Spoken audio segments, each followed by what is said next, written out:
428 की पावर 90 में इकाई का अंक कितना होगा। इसकी पावर कितना है, इसकी जो पावर है वो 90 है, तो 90 में हमको पहले 4 का भाग देना है। देखिएगा हम बिल्कुल बेसिक से देते हैं, 90 में हम 4 का भाग देंगे। 4 का भाग दिया तो 4 दूनी 8, एक बचा तो 4 दूनी 8, कितना शेष बचा, ये 2 जो है ये शेष है आपका, कितना है शेष, कितना बचा 2।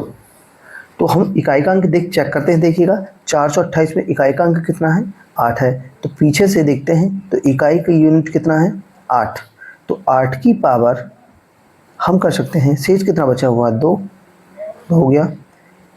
तब इसको करेंगे तो 8 गुणा 8 होता है, 8 अट्ठे 64, तो इकाई के अंक की बात करता है, तो इकाई का अंक कितना हो जाएगा 4, तो इकाई का अंक कितना हो गया 4 हो गया। क्लियर हो गया इतना। देखिएगा सेकंड प्रश्न है, सेकंड प्रश्न में क्या है, 97,258 की जो पावर है 45,988 में इकाई का अंक कितना होगा। तो इसमें भी वही करना है, इसमें देखते हैं लास्ट के 2 डिजिट, लास्ट के 2 डिजिट में हम 4 का भाग देते हैं, तो 4 का भाग देने के बाद जब 88 में हम 4 का भाग देंगे तो पूरा पूरा चला जाएगा, पूरा पूरा कट गया, 4 दूनी 8, 4 दूनी 8, इसका कोई भी शेष नहीं बचा, शेष बचा है इसका 0, तो हम लिख सकते हैं शेष कितना बचा है 0। जब शेष 0 बचता है तो ऐसी कंडीशन में कैसे करते हैं क्वेश्चन को, तो इकाई का अंक कितना है 8, तो 8 है, तो 8 जब शेष 0 बचता है तो 8 की पावर 0 नहीं लिखते हैं, 8 की पावर 4 लिखेंगे। जब शेष में 0 बचता है तो 8 की पावर 4 लिखेंगे। अब इसको सॉल्व करते हैं, 8 को कितनी बार लिखना है 4 बार लिखना है।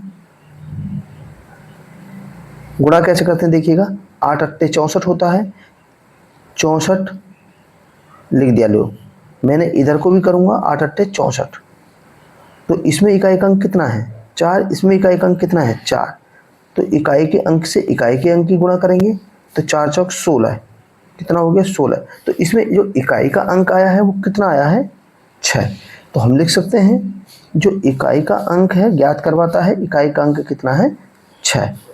आगे वाली संख्या से हमें कोई मतलब नहीं होता है। इतना क्लियर हो गया है। देखिएगा थर्ड प्रश्न और है, थर्ड प्रश्न को भी ध्यान से देखना होगा। 7323 की पावर 1256 में इकाई का अंक कितना होगा। हम देखते हैं संख्या में पावर कितना है, पावर कितना है 1256, हम लास्ट के 2 डिजिट लेते हैं, तो 2 डिजिट लिया 56, 56 में हम भाग देते हैं 4 का, तो 4 का भाग देते हैं तो 56 14 बार करता है, तो शेष कितना बचेगा, हम तो लिख सकते हैं शेष जो बचेगा प्यारे साथी, शेष बचेगा 0। जब शेष 0 बचता है तो ऐसी कंडीशन में हम 0 नहीं लेते हैं, तो क्या करते हैं फिर देखिएगा, इसमें इकाई का अंक कितना है 3, तो हम लिख सकते हैं 3 की पावर 4, क्योंकि शेष तो हमारा 0 है, जब शेष 0 होता है तो हम 0 नहीं लिखते हैं, उसकी पावर 4 लेते हैं। इतना क्लियर हो गया। और 3 को कितनी बार लिखना है 4 बार लिखना है, तो हमने 4 बार लिख दिया है 3 को।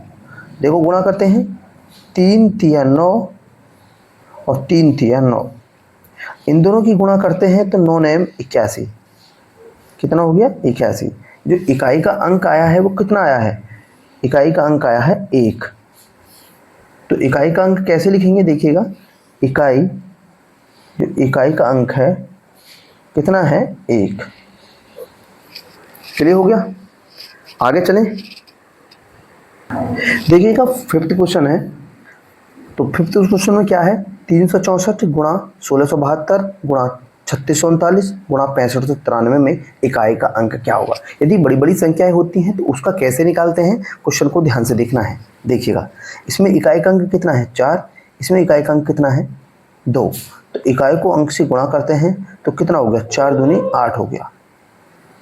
इसी प्रकार से दोनों को गुणा करेंगे, इकाई का अंक इसमें कितना है 3 और इसमें कितना है 9, 9 को 3 से गुणा किया तो 27 हो गया। अब क्या करना है देखिएगा, ये 7 है, इसमें इकाई का अंक कितना है 7, तो गुणा करते हैं 7 को 8 से, 8 सत्ते 56, 56 हो गया। तो इकाई का अंक कितना हो जाएगा, इकाई का अंक हमारा कितना हो जाएगा 6, तो लिख सकते हैं जो इकाई का अंक है वो कितना है, 6 हो गया, 6 हो जाएगा।